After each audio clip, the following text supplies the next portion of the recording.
نبی مکرم تاجدار انبیاء حضرت محمد مصطفیٰ صلی اللہ علیہ وآلہ وسلم نے ارشاد فرمایا، للصائم فرحتان، فرحۃ عند فطرہ و فرحۃ عند لقاء ربہ۔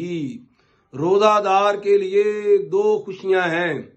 ایک خوشی اس وقت حاصل ہوتی ہے جب وہ روزہ افطار کرتا ہے، اور دوسری خوشی اس وقت حاصل ہوگی جب وہ قیامت کے دن اپنے رب سے ملاقات کرے گا۔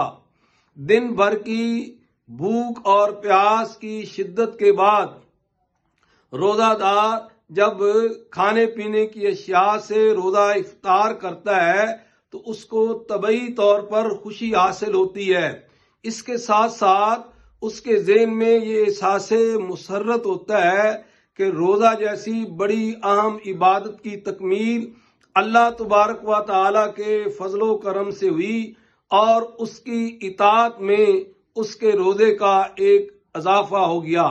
روزہ بذات خود جب افطار کیا جاتا ہے تو افطار کا وقت بھی اجر و ثواب کا وسیلہ ہے اور دعا کی قبولیت کا وقت ہے۔